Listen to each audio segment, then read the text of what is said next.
If you are at all interested in a hosted exchange account, I am happy to let you know OVH does provide hosted exchange accounts.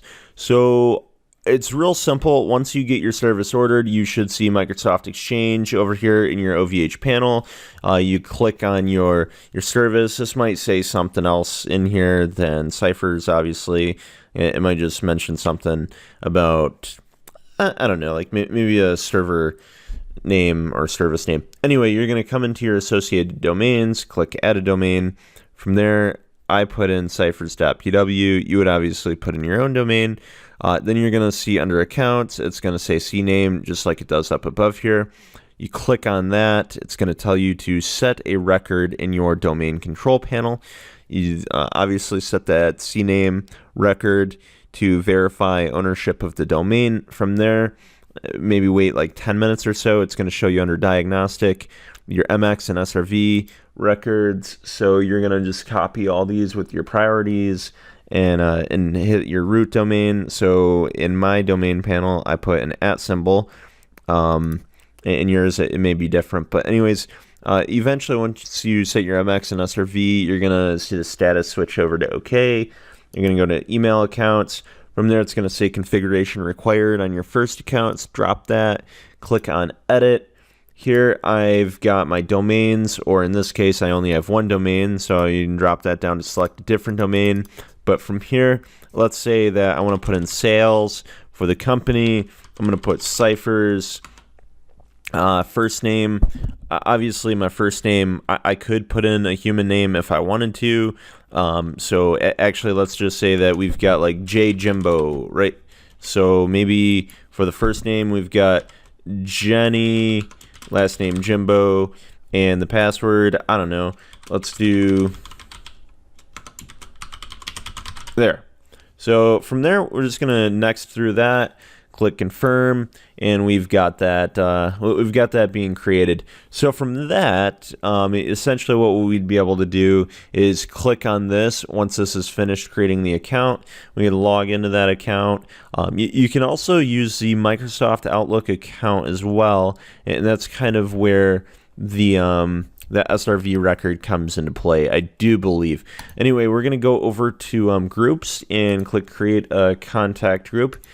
From here, we're going to put in sales. So this is where that sales thing makes more sense than just creating an individual account. So then I'm going to do closed, make sure that's all closed, and then we're going to go next. So from here, we're going to just say that we want Jenny Jimbo to be an administrator and also a contact.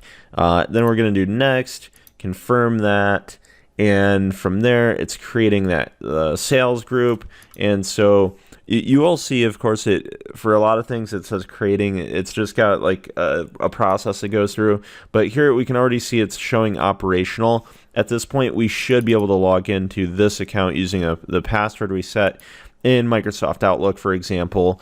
Our groups, if we go back, it's showing that's operational. So now if I email sales@ciphers.pw, Jenny Jimbo should get that email, I do believe. Now you can also drop this down over here and say like configure users. We can uncheck her for contacts, for example. We could also configure the group again if we wanted to and change things around, like uncheck this and set a max size incoming. But it does say between 1 and 100 MB. So I mean, by default, it lets you use the maximum what they allow. Now, we can do manage delegations, and we could give this Jenny Jimbo account a send on behalf permission. And next to that, click confirm.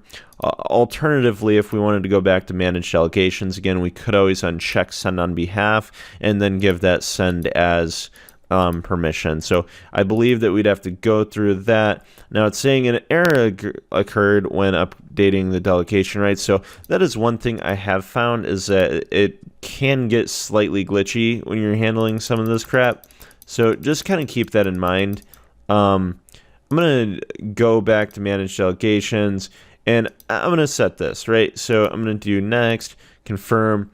There we go. So now it's saying that the delegation rights will be updated. Now, if I go ahead and I go to manage delegations again. We're going to see this, right? So how do we know that's for real? Well, I refresh this, and then once I refresh this, and then I go back to manage delegations, I check that out, and I feel happier seeing that, right? So if I go and I uncheck this, boom, there, now it's doing fine. So then if I want to go to manage delegations and click send on behalf, and next to that, boom, there we go. So basically all that needs to be said about this is that sometimes if you're going too fast with setting up the managed delegations, it's going to glitch out, error and stuff occasionally. Not extremely bad, but just something to keep in mind that whenever you're making changes in here, just I don't know, just like be careful looking around in here. But anyways, we could set up multiple contact groups. So we've got sales, maybe we want support. And of course, if we grew this to have more people involved, we could assign different groups, or I should say different users to different groups. So let's say we had 20 different email accounts. We could assign 10 email accounts to sales and 10 email accounts to support. That's just a basic example. Now, we also have external contacts. So, for example, let's say I want to add an external contact. The email account I'm going to do is asphyxia@r4p3.net. The name to display is asphyxia, and I don't need a surname. So, we're going to do next, confirm that all, and it looks good, right? So, now we're going to go into groups and create a contact group. And maybe this is going to be like ext sales. And then group name external sales. So from there, we're just going to say closed, next through this. And we're going to say asphyxia@r4p3.net is able to be a contact, right? So he's obviously not able to be an administrator, but we can make him a contact. So we can next through that, confirm all that. Wonderful. So now we have our external sales department or team. And of course, if we emailed extsales@ciphers.pw, we should then see that basically asphyxia@r4p3.net is going to get that email. Now that should happen, assuming that things are working correctly. Shared accounts, we could go in here and add a shared account. Now, obviously, if you're making a shared account, I highly recommend that you read into what it is, just so that way you're not doing shared accounts incorrectly. But anyway, I'm not going to explain shared accounts too much to you. If you want to use them, you should know what they are. If not, oh well. We've got jjimbo@ciphers.pw. We can put in the password, launch diagnostic, make sure everything is working well. Over under more, we've got resources. We can add equipment, also a room, and allow conflicts or not allow conflicts. Capacity, maybe for room, we give capacity maybe like 10. And then we could say allow conflicts or not. Resource name, I don't know, conference room 1. Resource email, you get the idea. Anyway, let's go into footers. Footers is a great way to configure like those confidentiality disclaimers. It's just going to attach a footer to the end of every email sent. And then recent tasks, we've got just a really basic audit of what's been changed or what's changing. Then, of course, manage security policy. This is really useful if you want to, for example, activate SPF protection or DKIM. We adjust that minimum password length. And if you wanted, this is in days when passwords expire. So we could put 50 and save that every 50 days. Now, I don't recommend that. I think 0 is a good way to roll it. I mean, if you really wanted to, you could do 365 or something like that. But it actually does not allow that, so I take that back. So 90 would be good. If you do 91, it's going to give you a little bit of trouble. So 90 is what you can work with if you want to set a password duration. So if you enter 0, you will allow instant password changes. Yes. Prevent password change 1. Okay.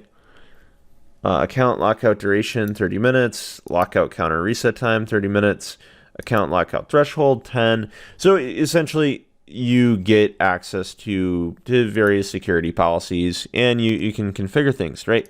I don't need this Microsoft Exchange, or I should say the hosted exchange offered by OVH, so I will be canceling this. But overall, I think that being able to use Microsoft Outlook really simply, it's all just built in, ready to go, and for the low price, that's really awesome. So if I go under email accounts and I click order account, we can see what the pricing looks like. So if I wanted a 300 plan monthly, that's $13.43. Annually, that's $134.